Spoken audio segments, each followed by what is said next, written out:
My name is Hannah Thoburn. I'm a research fellow here at the Hudson Institute, and I'd like to welcome you to our offices here on Pennsylvania Avenue. We've got a wonderful lineup this morning.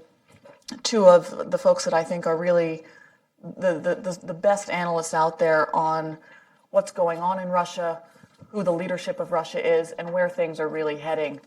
So we're gonna talk today about the sort of recent raft of changes that we've seen in the Kremlin, in Putin's inner circle, and talk about what that means for foreign policy. What does it mean for the way that Russia may begin to interact differently with the world around it, with the United States? And we'll also try and touch on some issues like kleptocracy, the economic situation in Russia, and what all of these changes actually mean, both for Russia, for Russians, as well as for the outside world.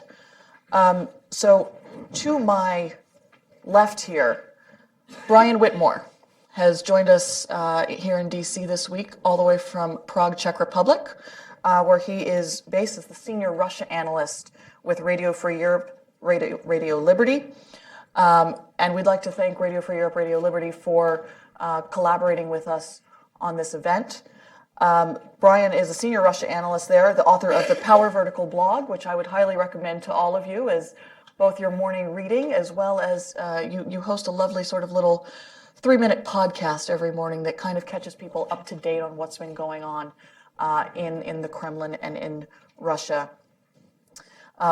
Before joining RFERL in 2007, Brian worked for 8 years for the Boston Globe, also worked for the Moscow Times and the St. Petersburg Times. So he has been immersed in the world of Russia for a very, very long time. Angela Stent, who I'm very, very glad to have here. We once worked together at Brookings. She's the director for the Center for Eurasian, Russian, and Eastern European Studies.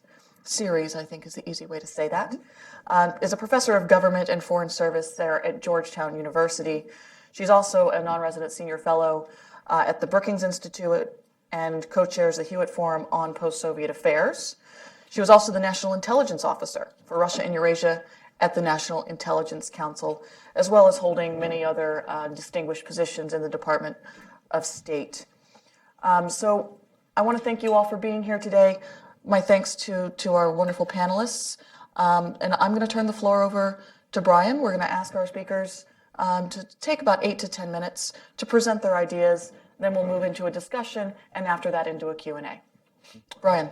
Thank you very much for that kind introduction, Hannah, and thanks for the invitation. I have a couple of large bullet points and several points that flow from those larger bullet points. I've been making different variations of this talk around town. So those of you that have heard it before, I apologize. I'll try to jazz it up and add something new this time.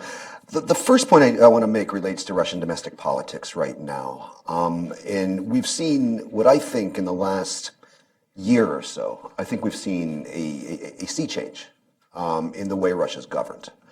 Up until now, myself and most other Russia analysts, I would think, looked at Russia in terms of the collective Putin. We tended to look at the 12 or so people around Vladimir Putin as a collective leadership, and Putin was the front man for this kleptocratic group that had been attached to Putin from various times in his career, and even before his career, going back to his childhood in some cases, but also at various points in his career, his KGB career, his time in Dresden, and his time in the government of St. Petersburg. So we spoke of a collective Putin, a Brezhnevian-style collective leadership. What we seem to be seeing in the last year, with things like the culling of this inner circle, the dismissal of people like Vladimir Yakunin, Viktor Ivanov, Sergei Ivanov, what appears to be the imminent dismissal of Alexander Bastrykin, we see a culling of this inner circle, and we are moving towards, away from this Brezhnevian model of collective leadership to a more, and I use this term very cautiously, but a Stalinesque model. Not a Stalinesque model in terms of shooting people in the basement of Lubyanka, although we may get there, but we're not there now. But more what I mean by a Stalinesque model is one oriented on a single leader and subordinates. What does this mean? And this has been accompanied by other things. The creation of the National Guard, which is in effect a Praetorian Guard of 400,000 men under arms that answers to Putin alone and is run by his uber-loyal former bodyguard, Viktor Zolotov. We have press reports that nobody's pushed back on and that smell very credible to me, that the creation of a new Ministry of State Security, which will have the Stalin-era acronym MGB, which is very charming. What does all this tell me? It tells me that we are moving away from, I would say, what I would call ideological Russia is ascendant right now over what I would call kleptocratic Russia. Both ideological Russia and kleptocratic Russia are always present, I think, in the Putin regime. But one is usually ascendant over the other. And until recently, I believed, at least until before the Ukraine crisis, that kleptocratic Russia was the dominant party there. Since then, and I think we're seeing the culmination of this now, ideological Russia is now become ascendant. And when I say ideological Russia, I think that a little bit of explanation is because I don't believe yet, and I know some of you and I have had conversations about this, I don't believe yet we have a fully baked ideology, similar to what, the communist ideology of the Soviet Union. But when I say ideological Russia, I mean this project of reviving Great Russia, reviving the empire, being the regatherer of the Russian lands. I think this project of restoring Russia to what it believes is its rightful place as a world power, as an empire. That's what I mean by ideological Russia. Now, this puts us in a very dangerous position because kleptocratic Russia is not pleasant to deal with, right? It's not pleasant, but you can deal with it because everything is transactional for kleptocratic Russia.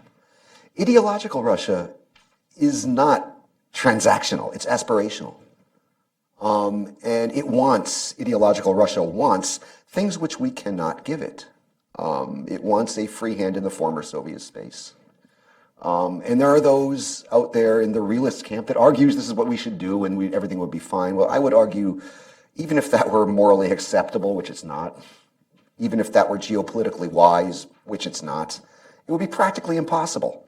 Because this assumes that this is ours to give. Right? That the Ukrainians, the Georgians, the Moldovans have no agency of their own. And they do have agency of their own. These two Russias are rooted deeply in Russian culture and Russian history, but they're also rooted in Vladimir Putin himself, in the man. I mean, Putin is a hybrid man. Hybrid is like the word of the last couple of years. I'm going to put it in an entirely new context here. We've heard of hybrid war and hybrid conflict. Well, I'm going to talk about the hybrid man, because Putin is a hybrid man in a lot of ways.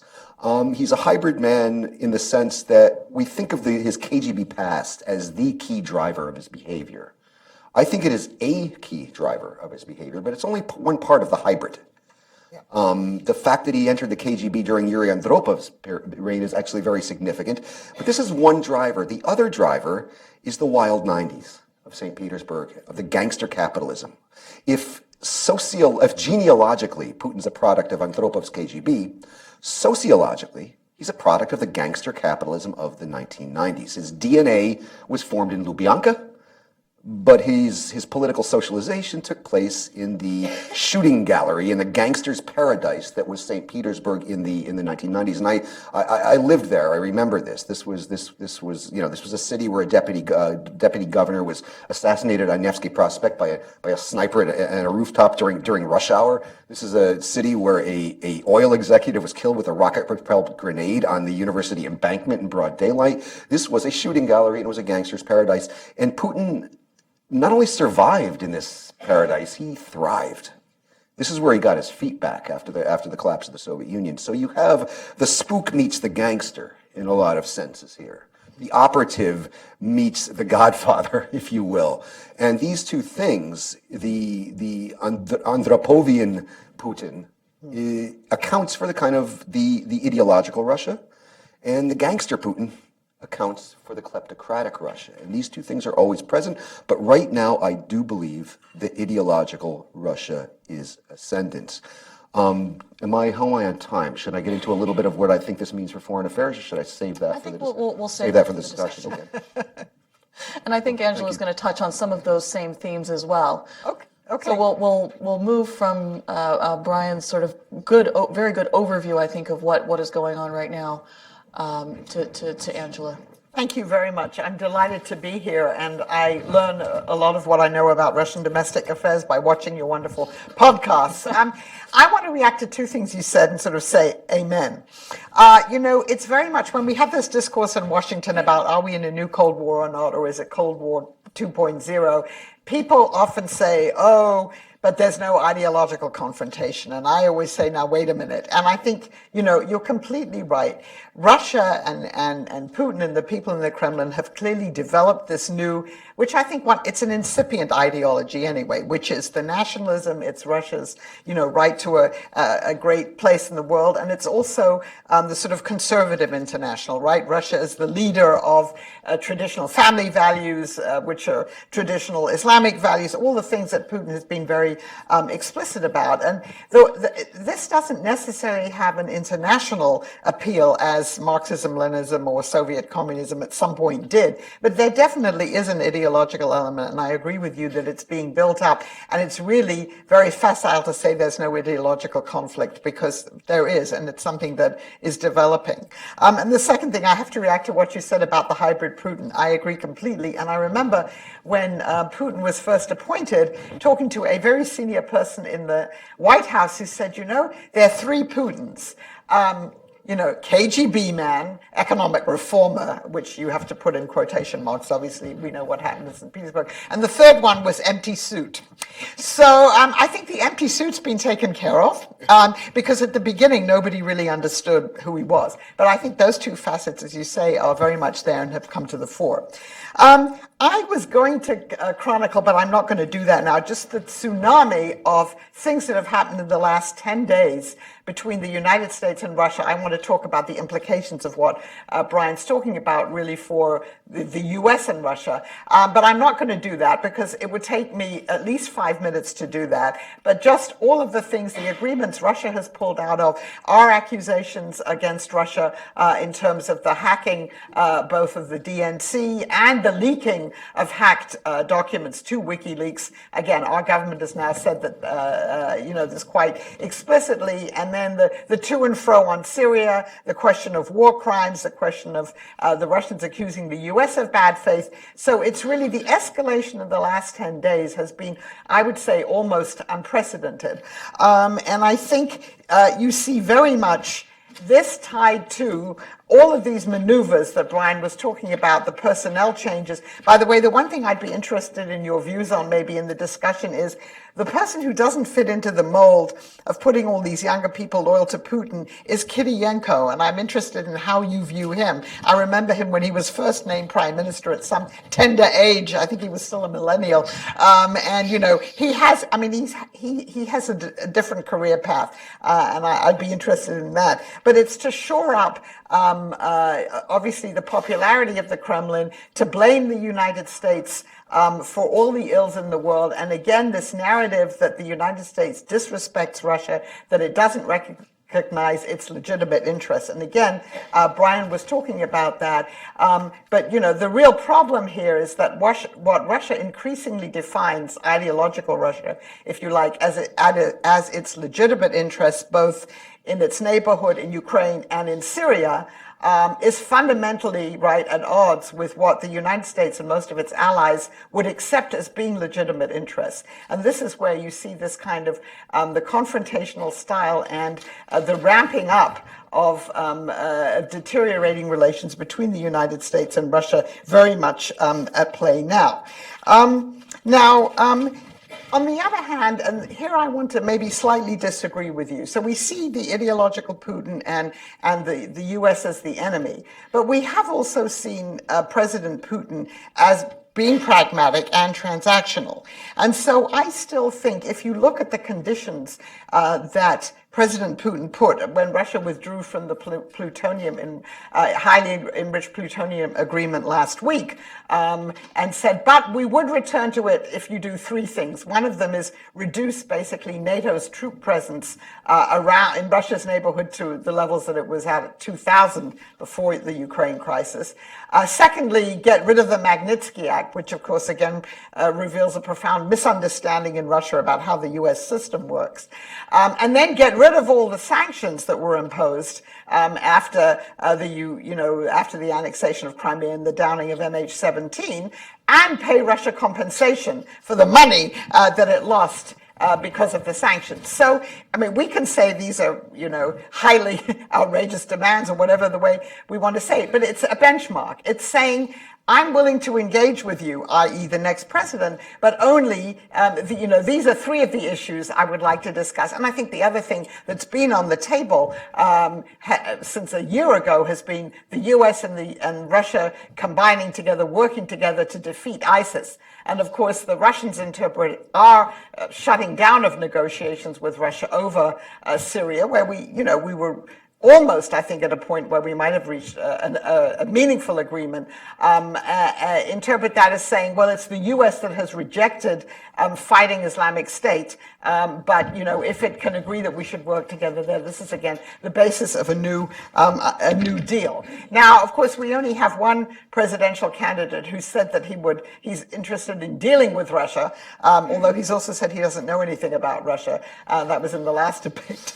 But so it's possible. I'm not one, by the way, who believes that the Kremlin really wants Donald Trump to win. I think it's much more complicated than that. But I think, if you're talking about a deal, we have Mr. Putin setting out the outlines of a possible deal. So I would say the transactional side isn't gone yet. Putin does sometimes surprise us. And I think if we had a presidential candidate who came in January and said, I'm going to go to Moscow and I'm going to sit down with Vladimir Putin and there must be some better way of doing that, I think you'd get a response. However, I think this is unlikely.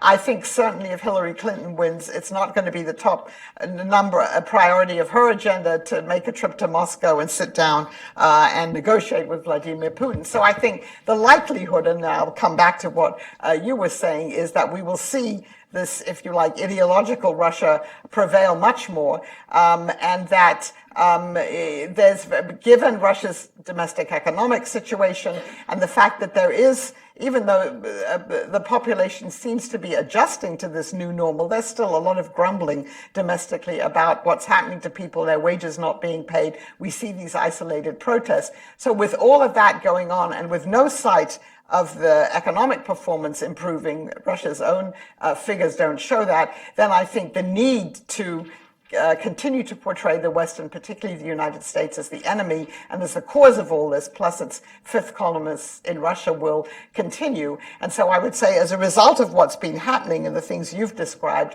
I think if you look at the implications for foreign policy and the relationship with the United States, I think it's highly unlikely that anything is going to change there for some time. So I'll stop there.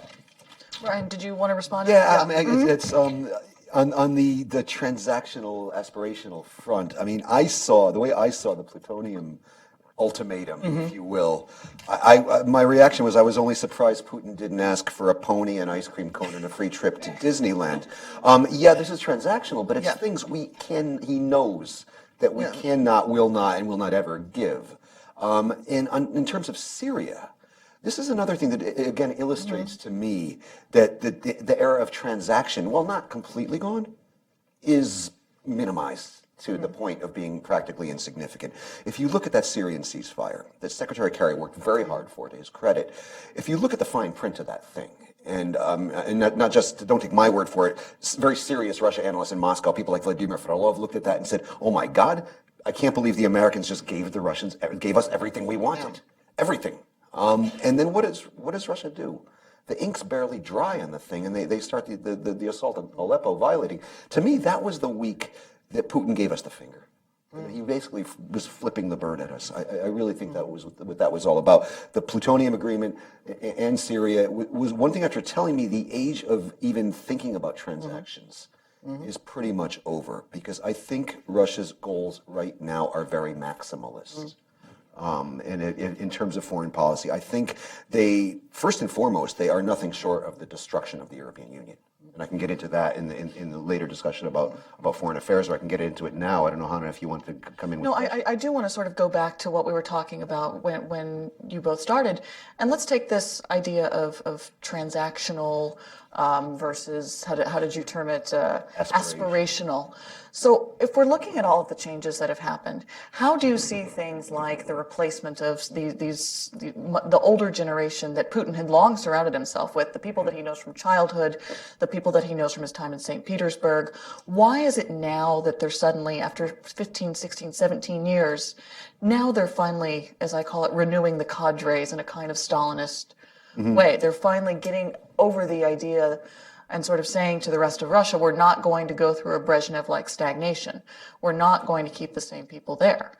So if you're looking at this, are they trying to move deliberately from transactional to aspirational? Is it something that the Kremlin is specifically trying to do, or is it simply the way that it's turned out, and it's a kind of quality of this new generation of people that's being moved in? I mean, I think you have kind of something of a perfect storm right now. I mean, you have a combination of the economic crisis and the combined effect of sanctions and falling oil prices, which are making it the old kleptocracy harder to afford. My good friend and partner in crime and podcast co-host Mark Eliade puts this really well when he says Putin just wants them to steal a little less and work a little bit more efficiently. And those that aren't willing to, like Yakunin, are pushed to the side. So I think that's part of it. I think the confrontation with the West, I think he believes requires a much more centralized form of governance and moving away from a collective, because there's fears that with the sanctions, a lot of his cohorts who are losing a lot of money of this are going to become less and less loyal. So I think there's a need there. And then third, I would say we're in this period of political transition. And Putin's trying to solidify his next term, and he wants to remove anybody that could possibly be seen as a challenger within his own inner circle. And I think this is what was behind the removal of Sergei Ivanov from that position. So that's what I see there. You see other things to address Angela's question about Kiriyenko. I think it's a very interesting question, because my reaction when it was very clear that Volodin was moving to the Duma, Ivanov was out in the Kremlin, I said, "Oh my God, is there a heavyweight left in Stary Plощad in the Kremlin administration?" And there isn't. And bringing in Kiriyenko is actually, I think, very telling. Very telling, because when I look at the Russian elites, I tend to look at shareholders and managers. Shareholders are stakeholders in Putin's kleptocracy incorporated, and managers are competent technocrats that are hired to do a job. Well, Kiriyenko is clearly the latter. Okay, and so what you have is this downgrading of the Kremlin administration. When, if you think back to the Kremlin administration when Surkov was there, this was a powerhouse, and when Volodin was there, it was a powerhouse. It was one of the most powerful institutions in the country. The only thing more powerful than it was Putin himself, and so it's a downgrading of the Kremlin, and that's interesting. I'm not certain I know what that means yet, but the trend is clear. So if I can interject just for our audience who doesn't spend all of their time with noses reading the Russian press, Sergei Kiriyenko is now the first deputy chief of staff of the presidential administration, and he replaced Vyacheslav Volodin, who has now been moved to be the Speaker of the Duma. And that position is actually one of the most important positions in the Kremlin, because it's the politics portfolio. It's basically the regime's chief ideologist. Yeah, so a couple of points on this. I mean, I agree with you. A year ago, when I was in Russia, or even 18 months ago, talking to people, they were saying, the Kremlin is obsessed with and focused on 2018 and, how they're going to manage this. And so my reaction then was, if you have 82% or whatever his popularity rate was then, officially at least, why the concern? But there clearly was a great concern at the people at the top about the stability. And I think you're right, not wanting to maybe repeat the Brezhnev pattern of just having a group of people who get older and older, and you don't renew the cadres, and then we know what happened after that, right? Then you get your Gorbachev coming along.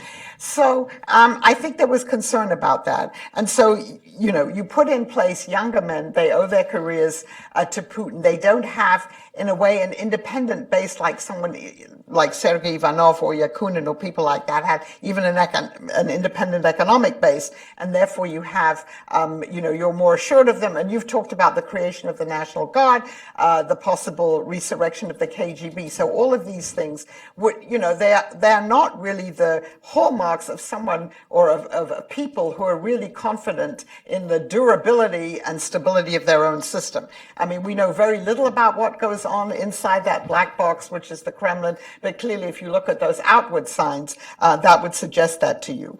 The other thing I think I've heard over the past few years is again kind of grumbling among younger people, when are we going to get our chance? People again in their 40s, these guys, they're at the top, they have lots of resources. When are we going to get a chance to rise up? So I think this is partially connected to that.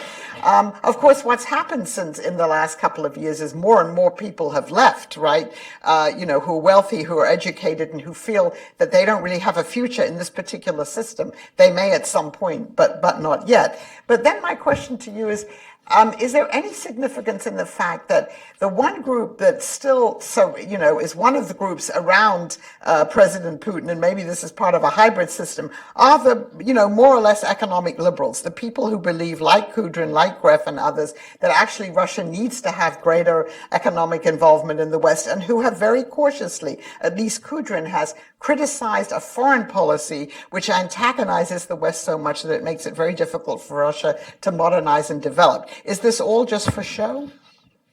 It's not for show from their point of view, but I think they're not being listened to.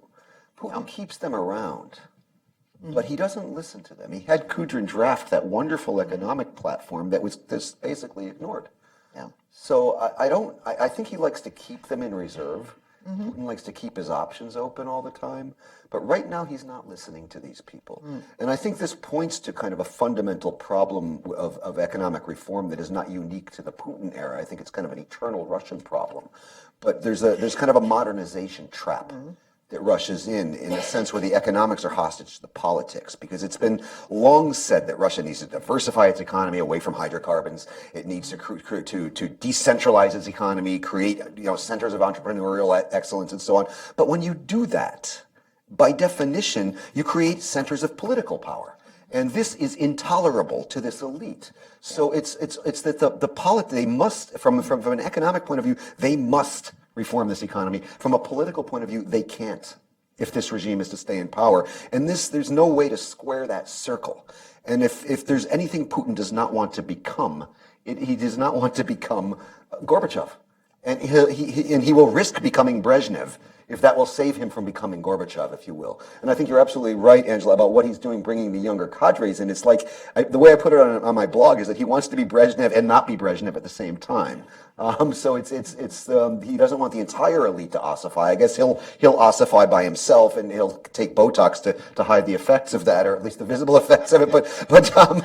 But he does have this kind of schizophrenia about Brezhnev. He wants his longevity, but he doesn't want to have this ossified elite. So he's trying to split the difference here. So let's talk a little bit about that younger group, the new cadres that, as Angela said, have been waiting for their turn for quite a while. They've been sitting there looking at these guys as they've passed retirement age, they haven't been put aside, and now they're finally getting their turn. But what does that mean for the kind of kleptocracy that Putin has built in his system? All of these guys that he's dismissed or that have been moved on or moved out to different positions, they've all been very powerful for a very long time, and they've had a lot of time and been able to steal millions and billions of dollars. And that's really been a kind of a key linchpin of the system. So what about these younger guys? Are they going to be able to steal at the same level? Are they going to be able to sort of get their pound of flesh and get what I think they see is due to them? I mean, the old Soviet joke about stealing according to your rank. I think your Vinas and these new people are not going to steal at the level of a Vladimir Yakunin. I mean, that's pretty hard to do. That's a damn high bar. Well, it's very impressive. Well, there's less to steal. There's too, less to with steal, low but I oil mean, prices, the way I heard it put is they're going to be happy with a nice flat in Moscow. They're not going to need a massive villa, So I think in the short term, the answer is yeah. They're not going to not steal. I mean that's not, it's like a dog not barking, and we were talking about Russian officials, but they're going to steal less, at least in the short run. Right now, they're going to be very grateful for their position. They're going to be happy with the increased standard of living that their positions are going to accord them. But I think over time, I think the nature of this system is that they will begin to steal more. But I think this is what I mean. The kleptocracy is not going away, but it's being kind of dialed back a little bit. But I think my question really here is, do you see an instance in which these younger guys in the next year or two, 3, 4, 5, start to essentially try and attack the older guys, and you come up with a kind of war between the two generations? That's an interesting question that I haven't thought about. I mean, because it's not just these guys that are being brought up in the top. There was reports about a year ago that the FSB was going out into the provinces and recruiting cadres to bring to Moscow into mid-level positions. It's kind of like Generation P. They're kind of bringing the Putin generation in to replenish the elite. And I think right now we're seeing the tip of the iceberg of this, but I think you're right. Some kind of generational conflict in the system is probably inevitable at some point. Surely that's one of the reasons also for things like the creation of the National Guard, right? Is to try and make sure that, I mean, the National Guard is allegedly supposed to be dealing, all right, with terrorism and those kind of threats, yes. And secondly, obviously, with any kind of mass demonstration, street protests. But it's obviously also there to take care of a potential palace coup. Now, generational warfare doesn't necessarily mean palace coup, but it could still be the origins of something, that leads to something unforeseen. So I think you're quite right that the potential for that is there, Hannah. But I think at the moment, the way that things are being organized is to try and prevent something like that from happening. Or perhaps this new generation is another line of defense for Putin. And remember, these are going to be younger people that are going to be very, very grateful and owe their careers to Vladimir Putin. And so therefore they are going to be grateful and they're going to side with him in the event of a palace coup. Point out a very important aspect of the difference between these two generations. The older generation, in a way, they had to be kind of corralled into supporting Putin and being part of his system. There's always, we remember that famous meeting around the round table, in 2001, where Putin essentially sat the oligarchs down and said, either you're with me or you're not. But these younger guys, they've always been part of this system, and they now owe their entire career and their entire financial well-being to Putin and to the system. They're not nearly as much self-made men who've then been brought in. They're in fact the opposite. Yeah, and made men is an actually apt term here without even the self. But I think it's also they are not Putin's equal in any way. I think it's fair to remind that Sergei Ivanov outranked Putin in the KGB. Yeah. And remember when Putin first came in, Sergei Ivanov was apparently said to some Western leaders, I was a general. He was a lieutenant colonel. How come, he gets this job, right? Yeah. So there's this. These are not his equals. They are his subordinates and his loyal servants. And I think that's going to be something to watch going forward. So, Angela, what do you see this meaning for the way that Russia executes its foreign policy? You've written a very well-received book on the history of U.S.-Russian relations. So how do you see this kind of younger group of people that's being moved in? Perhaps they're not as apt to talk back to Vladimir Putin. Perhaps they don't feel as though they have the ability to present ideas that are a little bit outside of the box. What do you see for how that is going to affect Russia's activities outside of its borders? Well, I mean, coming back again we have to remember, be humble, how little we really understand about how decisions are made, foreign policy decisions. But to the extent that anyone, there's a possibility that someone might challenge or question decisions that are made at the very top. It would seem logically less likely that, a 44 or 45-year-old who owes their career to the president is going to start challenging what he's doing. We read also that Yuri Ushakov is going to retire soon. Not that I'm assuming that he challenged anything, but at least that whole generation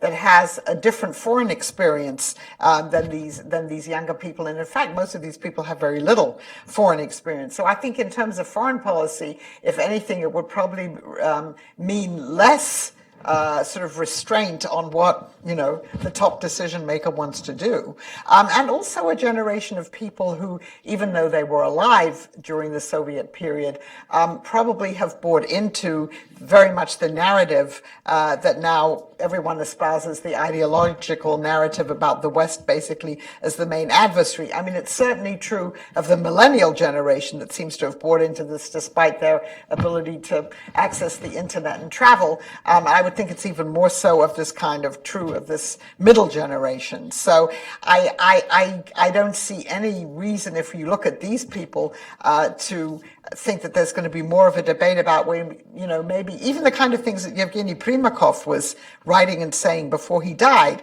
Let's step back and take a deep breath. Do we really want to have such an antagonistic relationship with the West? At the moment, I don't see that happening. So you brought up again the ideological component. And so, Brian, I want to go back to what you were saying in your introductory remarks about this ideological over kleptocratic.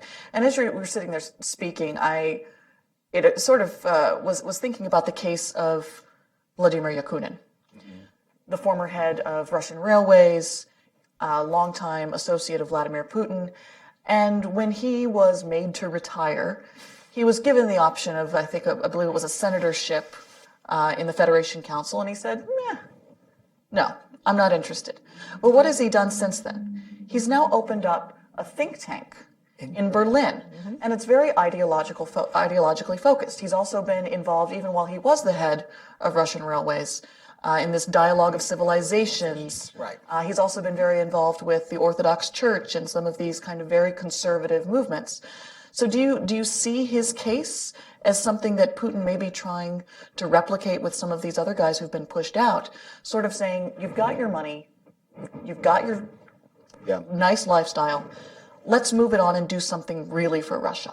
I think that is correct, Hannah. I mean, I remember having conversations about this at the time, and we were trying to figure out when Yakunin was really the first data point in this whole process, and we were trying to figure out if it was a one-off and what was going on. Now we see that it wasn't a one-off; it was a harbinger. But at the time, and I think it's also important to point out the way Yakunin was removed. A very clear message was sent to him, because not only he was offered a senatorship, he was assuming he was going to have a position in the leadership. And then what does the Kremlin do? It leaks to Kommersant that Yakunin not only will not be in the leadership, he'll be a rank and file deputy. His office won't be in the main Federation Council building, but in some annex.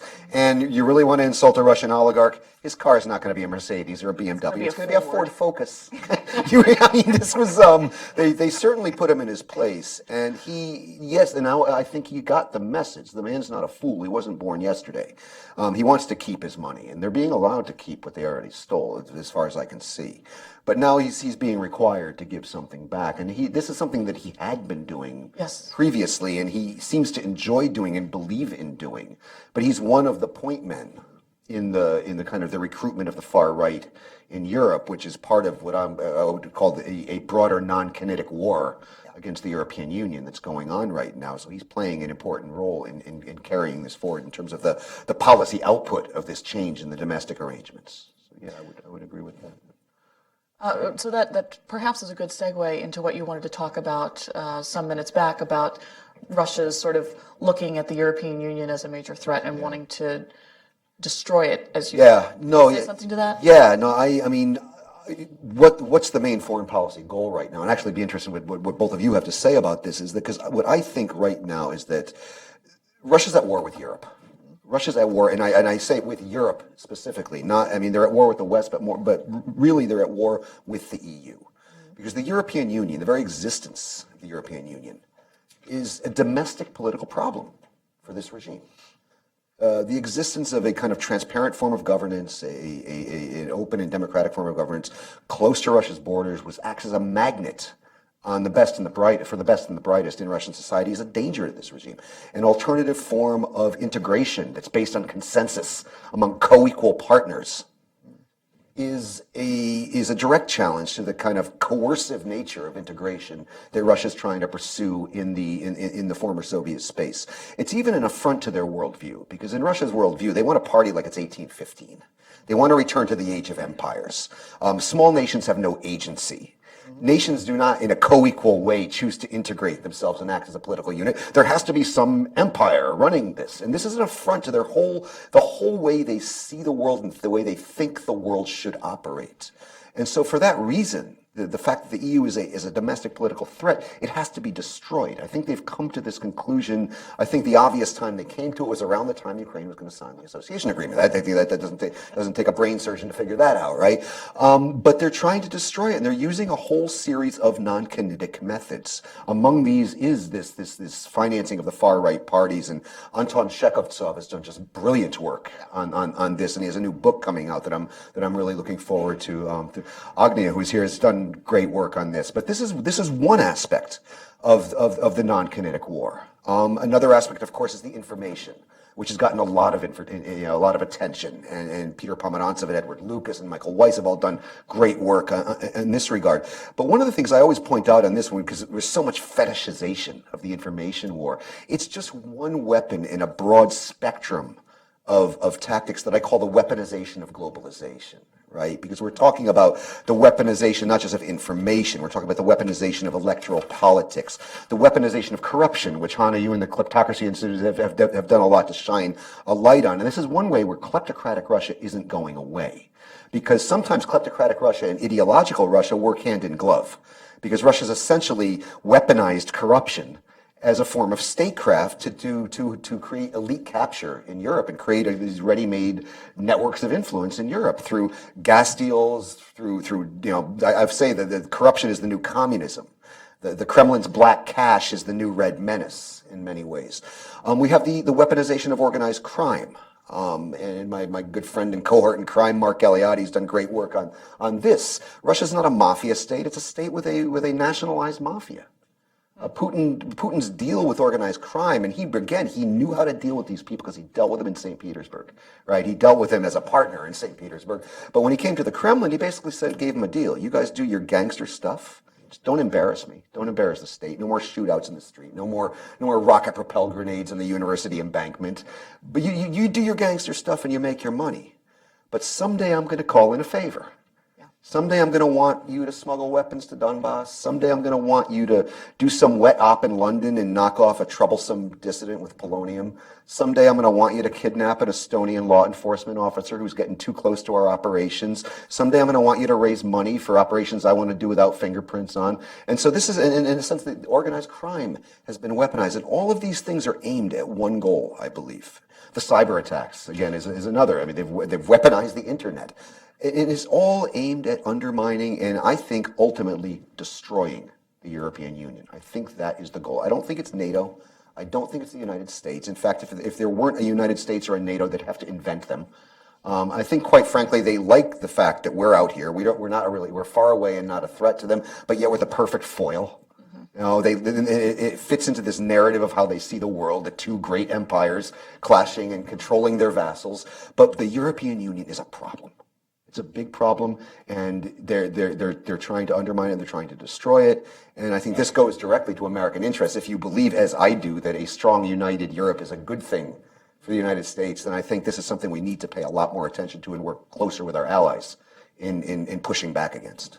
Angela, I'd love to get your response to Brian's thesis. I mean, I still think that they do see NATO as the enemy, and it's also very convenient domestically to portray NATO as the enemy. And I think the thing about the European Union is Russia woke up rather belatedly to the fact that the European Union was a direct threat to its interests. Because you had a period, even in the early Putin years, certainly when there was talk about greater integration, different agreements, the four common spaces, the relationship between Russia and Germany, even after Schröder left office, but the relationship between Russia and Germany under Merkel in the earlier years was, while not free of tensions, at least quite workable. And I agree with you that what really concentrated the Kremlin's mind was the EU negotiations with Ukraine, and Georgia and Moldova, but particularly with Ukraine in 2013 for the free trade, agreement. And then, when they finally woke up to what this would actually mean in terms of Ukraine's at least economic orientation, they realized that this, they saw this very much, the EU very much as the enemy. And I think you're quite right that right now, and since the beginning of all the problems in Ukraine, they've, blamed the European Union probably as much as they have with the United States. And you're right. I mean, they support a motley collection of anti-EU forces. Obviously, the far right, we're very aware of that. They've just had another conference in Moscow, with all these different far right groups, and then separatist groups, including, Hawaiian and Texan separatist groups. Texas separatist groups, that's something I learned about. So they support the far right, and we know that that Marine Le Pen has received bank loans from Russia. We know all of that. There's probably much more under the surface, that hasn't come to light. They, of course, also support the far left. And, I always think that's an irony in Europe, because when you try and point out to the European leftists, actually, Russia isn't a socialist country. It has a very, extreme form of capitalism. That doesn't matter because they play on the anti-Americanism there. But then you think of Cyprus in Greece, the different leftist movements that they support. And then, the new phenomenon, if we're talking about Europe, which is countries like Hungary, like Slovakia, in particular, countries that used to be, in Donald Rumsfeld's famous words, New Europe. Well, New Europe is now those. Orban admires Putin. And then another irony, if you look at what's happening in Poland, is right. Of course, the government is anti-Russian, but if you look at the way that Mr. Kaczynski, the way they're dealing with their media, with people who question historical truths, rather similar to what's happening in Russia.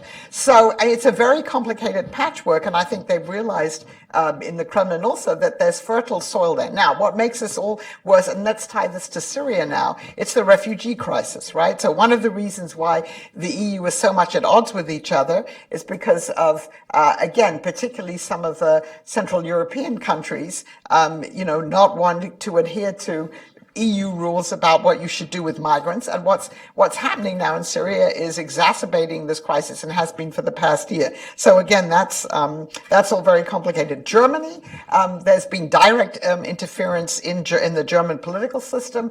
Merkel has been quite explicit about this from Putin's point of view. I would say, perhaps note some of that for right. those who don't follow the German. Well, starting off, if we go to earlier on this year, there was a famous case where some, 13-year-old Russian-German girl, so there are a few 100,000 citizens in Germany who are either Russian Germans, the descendants of the people that Catherine the Great brought over in the 18th century to help build the Russian Empire, to bring their technological or economic knowledge, and then different other people who've emigrated from Russia and now live in Germany. Anyway, there was a case of a young girl, a teenage girl, who claimed that she'd been abducted and sexually assaulted by migrants from Syria, with no proof to this. And immediately, Mr. Lavrov went on television and said that the German government wasn't investigating this properly, and they managed to rally hundreds of people in Berlin demonstrating in favor of this. The young girl's name was Lisa. So then the German police did a very thorough investigation of this. It turned out that the girl was having problems with her parents, and she'd run off with someone, and she invented this story, whatever. And they presented all of the proof to the Russian government, and in a very meticulous, thorough way. And Mr. Lavrov again went on television after being shown all this, and he repeated the same accusations.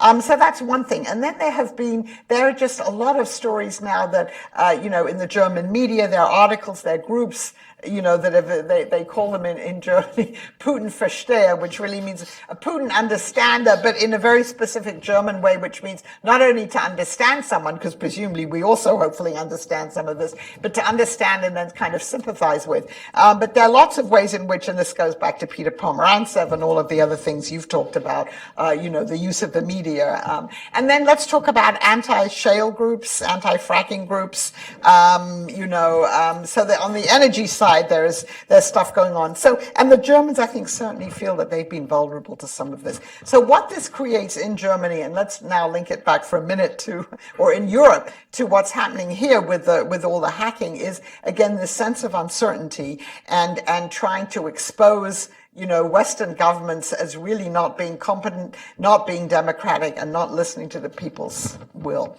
Well, I think at its base, at its very core, it helps to undermine the citizens' confidence in the quality and efficacy of our democracies, which in itself is a kind of very dangerous activity in which to engage.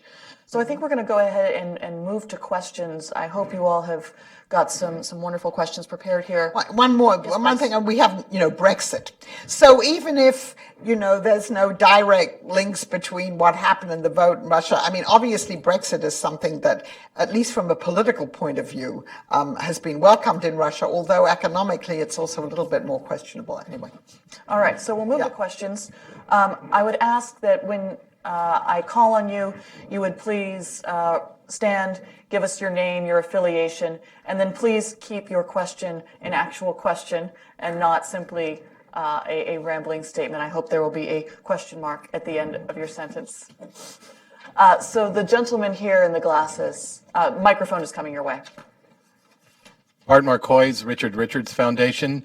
As we look at this, and we look at Putin's use of criminality and this whole toolbox of tools of statecraft, what can we do here in Washington?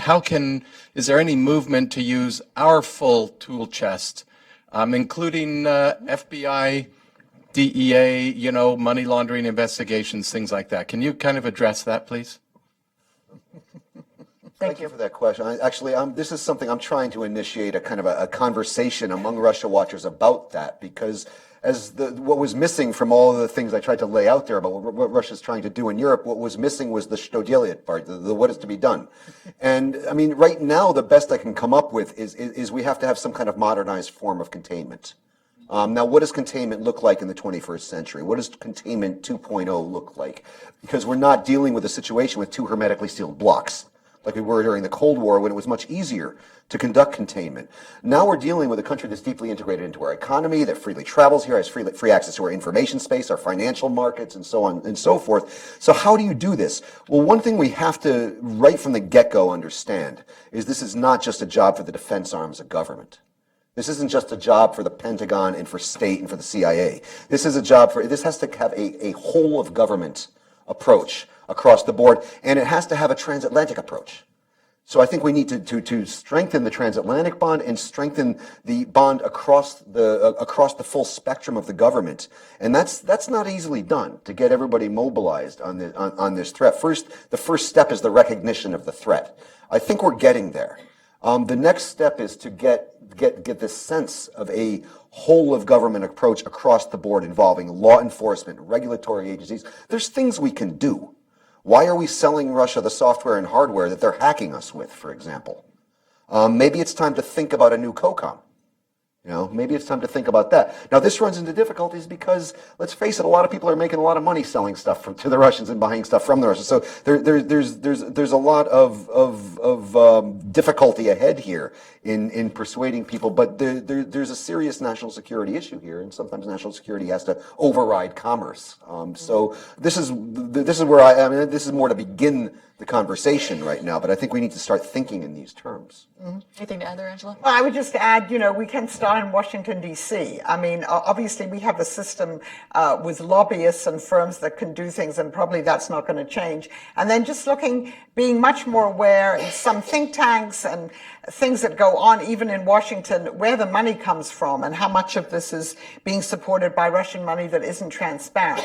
And, if people did some decent investigative reporting on that, I think that would be quite salutary. Sunshine laws. I mean, there's a lot of things that different countries have better versions of sunshine laws. In terms of media ownership, I think here in the U.S. the sunshine laws are probably good on that. But in Europe, I mean, there's a lot. I mean, where I live in the Czech Republic, there are many of these publications that God knows who owns these things. Yeah. Right? Everybody in the Czech Republic focuses on the fact that the current finance minister, one of the biggest oligarchs in the country, owns the biggest media conglomerate, and that's a bit of a problem. But at least when you read that media, you know who owns it. But you have newspapers with kind of respectable names like Parlamentní Lístek, the parliamentary newspaper, which, what could be more respectable than that? Well, I strongly suspect, and others strongly suspect, that this thing's financed indirectly from the Kremlin. But most people don't know that because there aren't sunshine laws about who owns media. And I think this is something that we should, again, be working with our European allies to get things like this on the books, because this will go a long way towards pushing back against it. Well, and I think one thing also to add there is, we've seen in the past couple of months, there's been a lot of added interest on this idea of understanding who actually owns what. Once the Panama Papers were released earlier this year, you really have started to see a kind of outpouring of understanding that this really is a kind of wedge in our democracies that we've created for ourselves, and it's a way for folks to be able to use and to sort of enter into our public space without our ever knowing it. Yeah. Take the next question from Agnia. Agnia Grigas, Atlantic Council. I have a question for Brian and Professor Stent. So you've both talked about how Russia's aims are becoming maximalist and ideological, but at the same time, its resources are certainly more constrained today. How do you see that playing out? And, there's been a lot of discussion how long Russia can keep this up before it will have to downsize or there's a crisis or explosion of some sorts. I'd be interested in your view. Thank you. Maybe I'll just start briefly. So, we all tend to look at the fundamentals in Russia and say they can't keep this up. Obviously they're not modernizing their economy. Oil prices have fallen.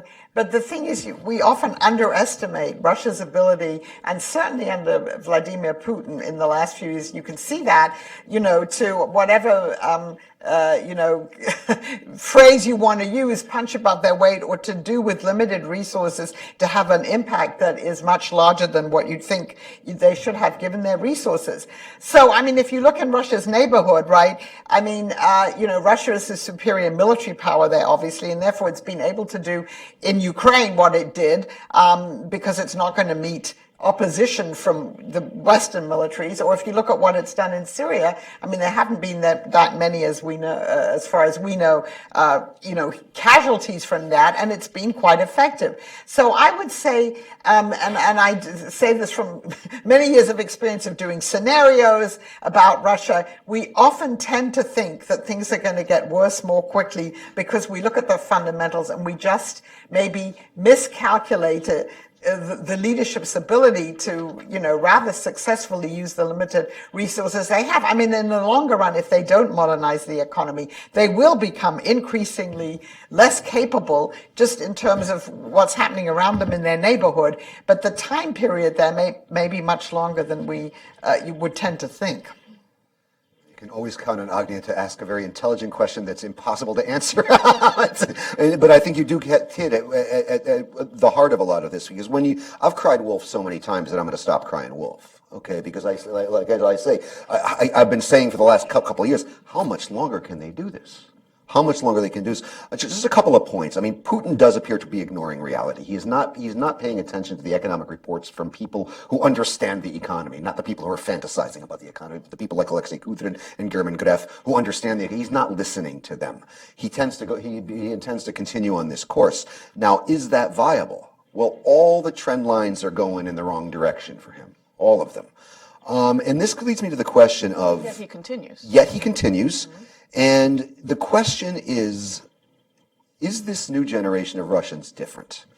The assumption before was that Russians will eat dirt for the motherland, to put it in a really crude formulation.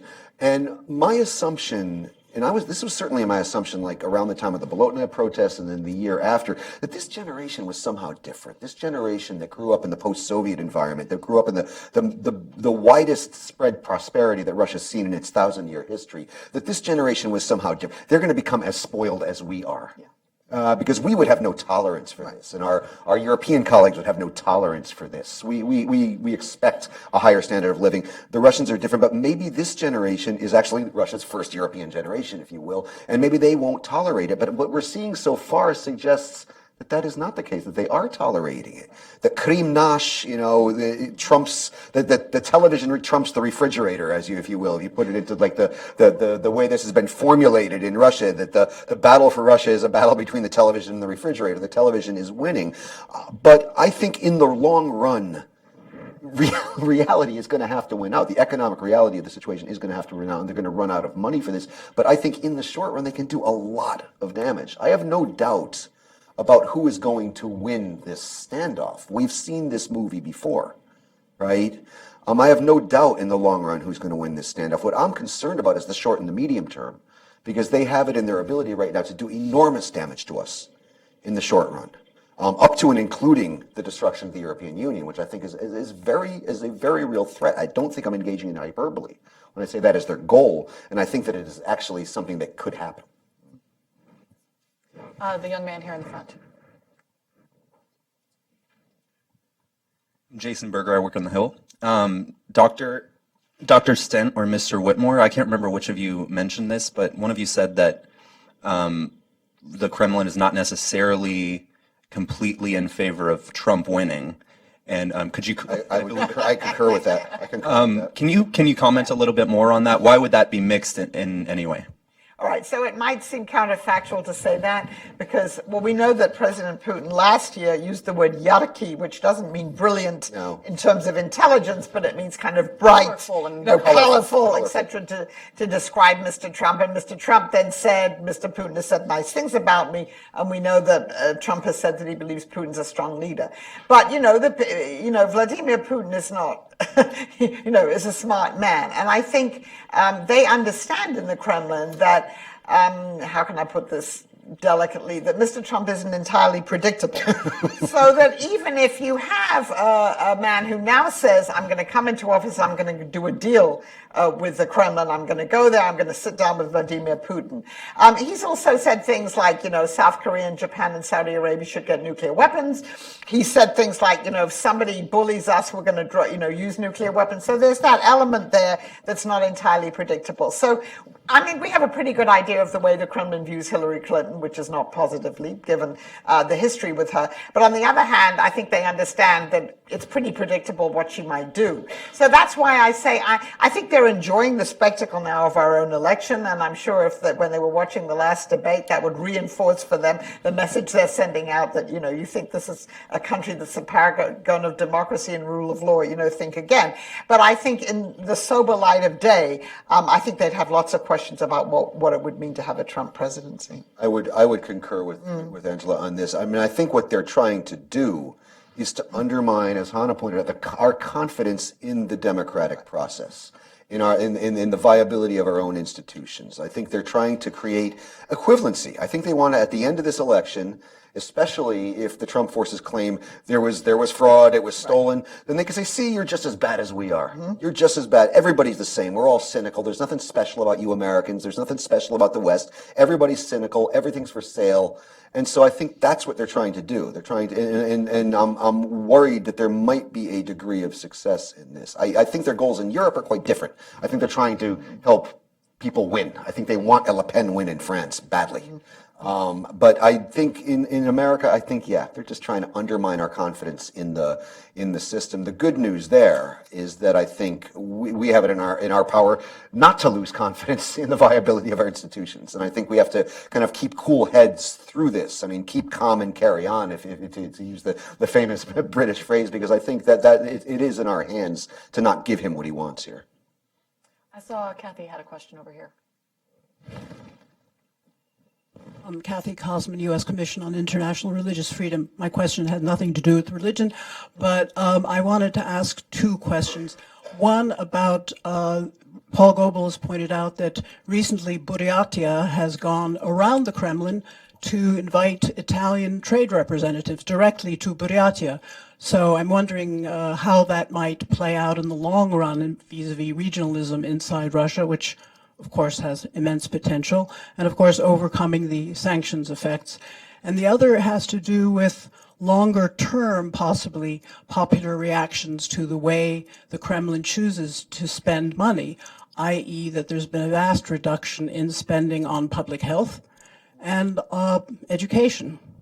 And even the increase in spending on the military, from what I understand, is going not to military pensions. In fact, military pensions and housing are being decreased, and they're going directly into military operations. Thanks. Thank God for my former colleague Paul Goebel, or else none of us would pay any attention to the regions. And I say that in all seriousness because Paul does a great job of paying attention to these things that are going on in the hinterlands and the periphery that people like me should pay a lot more attention to. I know Paul sees centrifugal forces pulling apart at the unity of the Russian Federation, and what's going on in Buryatia is not unique. If you remember during the Russian-Turkish confrontation, Tatarstan was unwilling to cut its ties with Turkey. And we're seeing similar centrifugal forces taking place in Karelia. And so I think we're going to see a lot more of this. Paul says that he sees right now, because we've talked about this, Paul says that he sees right now the same centrifugal forces pulling that he saw pulling at the Soviet Union in the late 80s. Now, I don't know if you can leap from that to the next step, and I'm not sure we want to be leaping to that next step. I was at a conference in Kyiv, and a student almost gleefully asked me, "Do you think that Russia could break up with like the Soviet Union?" I said, "Young man, be careful what you wish for." Because I think the only thing scarier than a kind of centralized, aggressive Russia is a failed state of Russia. When the Soviet Union broke up, we knew the 15 units it was going to break up into, and we knew where the nukes went. What does the Russian Federation break up into? How many viable states do you have in there? You have a lot of failed states, I see, and I see a couple of viable states, but not many. So I think these are trends I think we should be watching, and we all owe a debt of gratitude to Paul for watching it for us. On the spending, the military and the social spending question, I think we're basically clearly seeing the priorities, and that again, Putin is going to ignore the economic reality, be damned, and continue to increase military spending and decrease social spending. How long can the system sustain this? I don't know. Yeah, I mean, I would just say, I mentioned before there have been social protests and they continue. But I think at the moment, the way that the country is run, it's in such a way that, they can maybe isolate these social protests. People aren't coalescing together and forming a broader protest movement. We know really that the only time there's real change usually is if the protests are concentrated in places like Moscow or St. Petersburg, and obviously we haven't seen that, recently happening. So, and then, they'll try and explain all of this by blaming the Europeans and the US for, sanctions. So I think they'll be able to diffuse them. I think, again, one tends when one does these scenario planning to think, possibility of social protests and, another revolution. I don't think we're anywhere near that. Nor do I. All right, I'll take the next two questions together. The lady here in the white blouse in the front. Thank you. Nina Japaridze, Ipsos Public Affairs. Could you please comment on our reset policy with Russia, and depending what would happen in November in our country, what should U.S. relations with Russia be? Do you foresee another version of a reset depending on who wins? And if so, what would you say its components should be or should not be? Thank you. Well, luckily for you, I believe Angela's actually written a full article on that very particular topic. And the gentleman here. Thank you. Irv Chapman. I'm associated with Bloomberg. How serious should the threat to the Baltic states be taken? What do you think of the comment of the Moscow director of a U.S. think tank who asked that question, answered that question by saying that Putin does respect NATO even more than some of its members do? And this was from this week, right? The comment, right? You're talking about a comment from this week? Yeah. Oh, it's a month ago. So, okay, reset. First of all, we've had, 4 resets since the Soviet Union collapsed. Each U.S. president has come into office and tried to, create a better and more productive relationship with Russia, and all of those attempts have not ended that well. I would say that the reset in the first term of the Obama administration was pretty successful. It accomplished, we got a New START agreement, we got agreement with Russia on tougher sanctions on Iran, we got Russia cooperated with us in terms of the Northern Distribution Network, which helped us to transport, people and equipment to and from Afghanistan.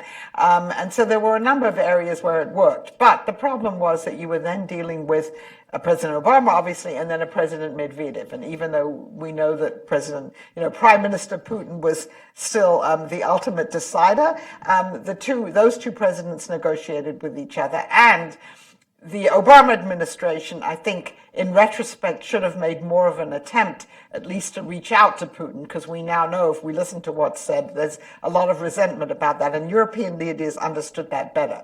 But at least, during those 4 years, it worked. It started to break down when Putin announced that he was coming back to power, back to the Kremlin. He was in power anyway. There were the demonstrations in the fall of 2011 at the Bolotnia. He blamed Hillary Clinton for paying demonstrators to go out. She accused him of repression.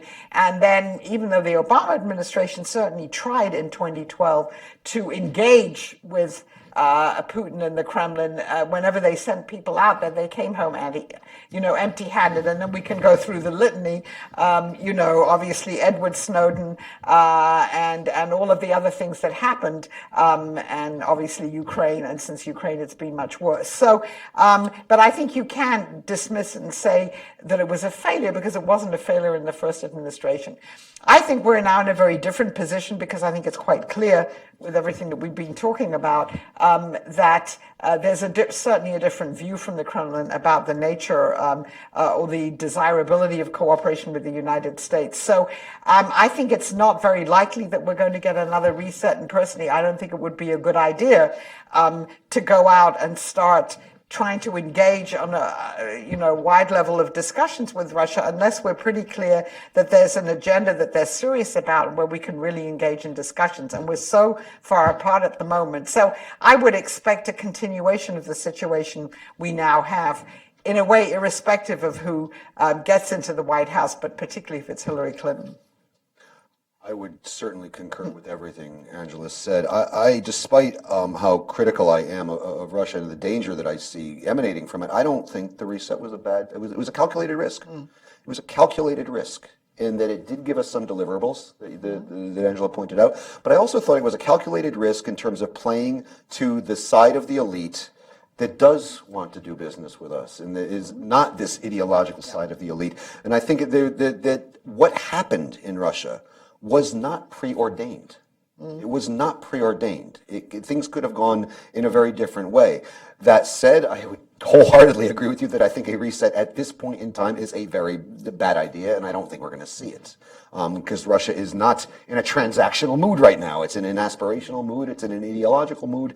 And the things it wants, like I pointed out earlier in my comments, we cannot give. We will not give, and we cannot give. So I don't think we're going to see another reason. Let me just say something on the Baltic states. Baltics, So yeah. I actually, there's obviously a lot of concern about that. I do believe that Russia understands that the Baltic states are in NATO. It doesn't mean that Russia hasn't, that they haven't done things with cyber, with air harassment, verbally, etc., to heighten the tensions in that area. But I do not think that they're planning any kind of, conventional, attack on the Baltic states. I think what they've done since the Ukraine crisis is highlight a fact of life, which is the question, when the Baltic states joined NATO in 2004, I don't think then the people at NATO thought that the issue of an Article 5 guarantee would actually ever come to pass. And we're in a different situation now. And I think what the Russians see, and they look at the discussion within NATO, is questioning that, and then it comes back to undermining people's confidence in all of this. But I think it's hyping it up to say that there's an imminent threat to them militarily, because I don't believe that there is. I believe there was a real window of danger in early 2014. If the little green men popped up in Narva then, and NATO had not really given a serious rethink, because I remember asking a question in NATO headquarters about this, saying, well, if that happens, is that an Article 5 situation? And nobody could give me a direct answer. Now they can give me a direct answer, but then they couldn't. So I thought there was a window of danger, because the fact of the matter is, the Baltic states are indefensible. No matter how many resources the United States wants to pour into that. If Russia wants to take that little piece of real estate, they can. And what NATO can do and what the United States could do is raise the costs of taking that piece of real estate. Now, also, and I think this is also an important point, it becomes much more defensible if you bring Sweden and Finland into the equation. If you bring the 28+2 format in NATO with Sweden and Finland, they don't even have to become NATO members, but become, very active partners who are, for all intents and purposes, members. Then suddenly the equation changes, and the Baltic states become very defensible. But right now, with the current configuration, but what we've done is we've raised the cost. There's a tripwire in place.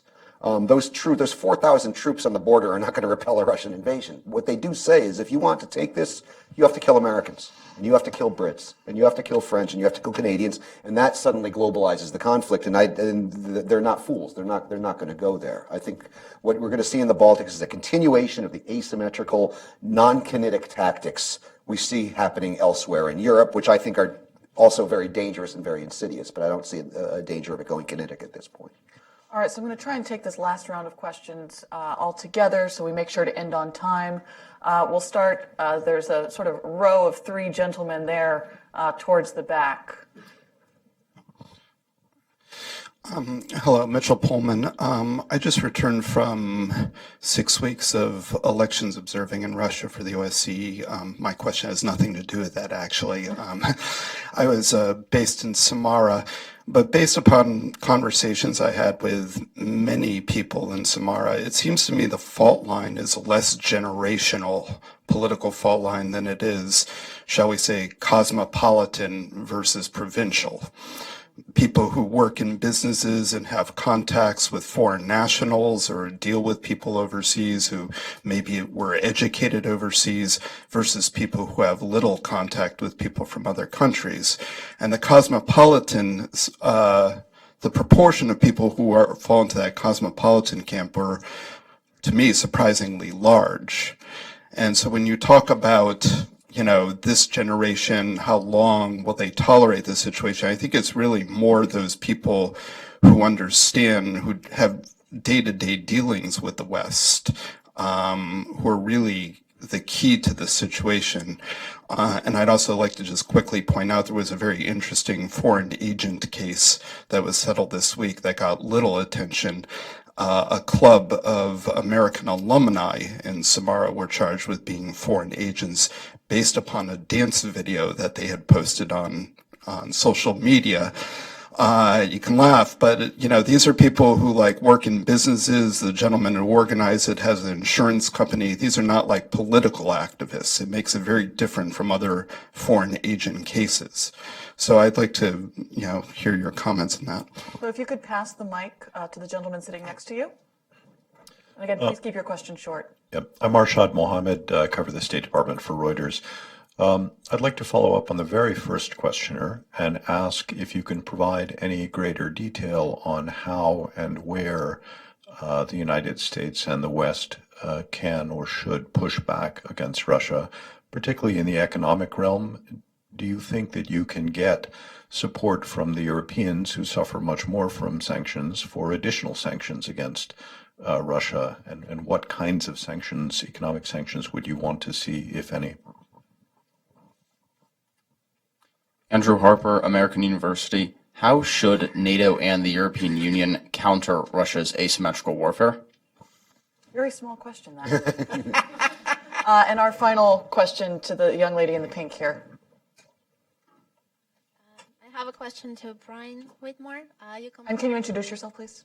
Yes, sorry. Maria Rogacheva, College of William and Mary. So you start by comparing Putin's Russia to Brezhnev's Russia and Putin's regime to Brezhnev's regime. But we know that under Brezhnev, there were quite a lot of people like Anatoly Chernyaev and Georgy Arbatov, who would later play an important part in Gorbachev's perestroika. So my question is, are there any enlightened apparatchiks, as we call them, in the Putin's regime? Is there any hope for us? An excellent question to end on. All right, so we've got 4 questions here. Cosmopolitan versus provincial.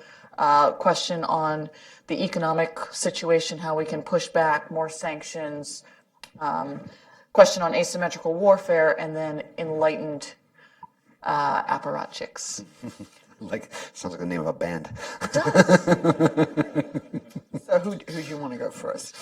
So why don't you go first, Angela? Okay, sure. I won't, maybe touch all of them. I mean, I think it's what you say about the difference between cosmopolitan and provincial Russians sounds, very true to me.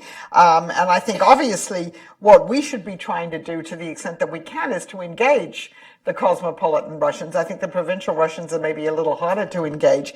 And the problem now is that, I mean, maybe people in the private sector, it's easier, but in other realms, it's increasingly harder for some Russians, to come here and to engage with Americans. I can tell you certainly on the kind of academic and student level it is, but we should obviously be encouraging all of these sort of civil society contacts.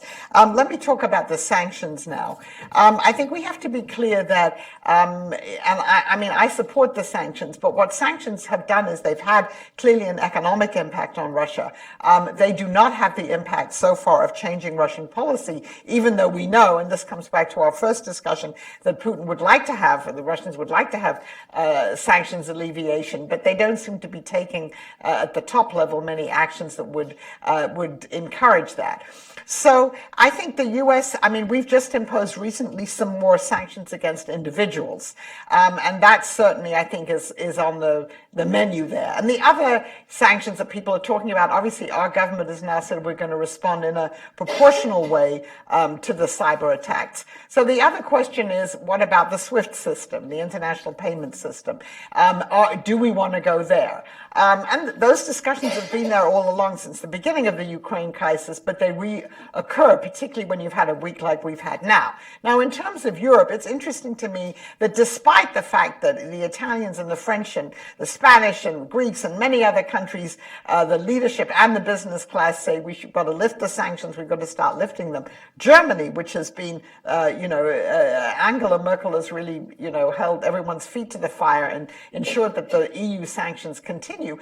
You now read that she, at least, not necessarily her social democratic partners, are discussing more sanctions on Russia because of what's happening in Syria. And again, Germany is, of course, bearing the brunt of the migrant crisis.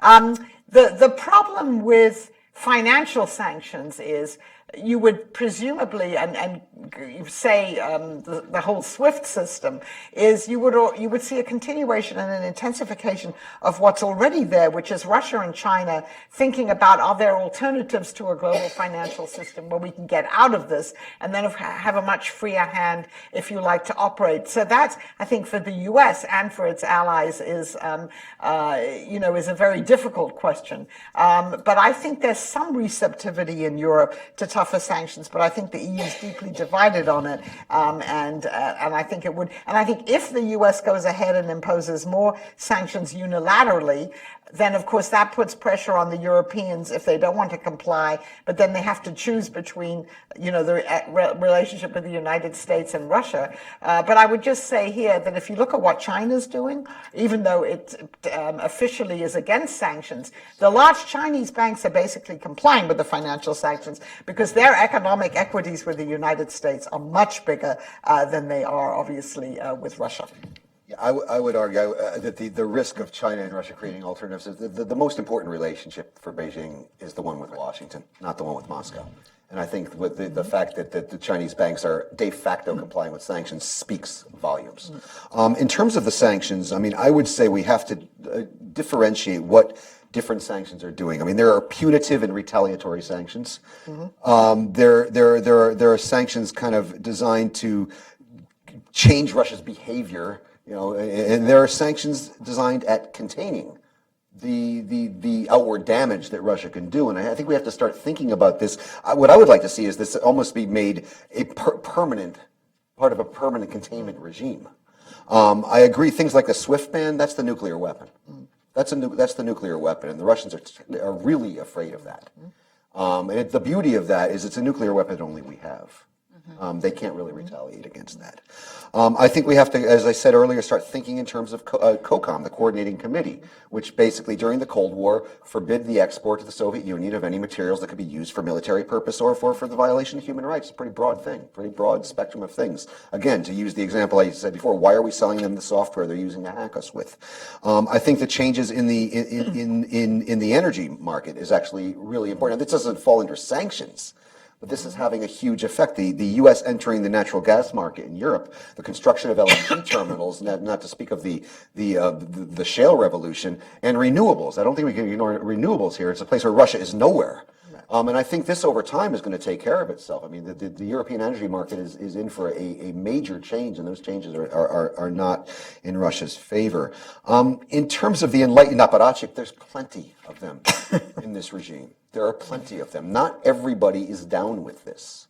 And it's not just the famous people like Kudrin and German Gref or Dvorkovich and others. There are many people in this regime that really are not into this. They will emerge. We a lot of their names we don't know right now. They're mid-level bureaucrats. We didn't hear a lot about the Arbatovs in the 1970s. We learned about them in the 1980s. But trust me, those people are there. I mean, because there are still people inside Russia that talk to the likes of me, and there are people like this. So yeah, they are there, and they will emerge. Any final comments? Anybody want to try and tackle the asymmetrical warfare question? I do want to wrap up here. We're already 3 minutes over our time, and I know you've got someplace to be, Dr. Stent. But any final words from either of you before we close? I mean, on the asymmetrical warfare question, I would just say, I mean, we need to initiate a conversation about how to contain this. I don't have the details right now. I've thrown out some of the ideas that are out there, but this is the beginning of a conversation right now about this, because we've just come to recognize that this threat exists.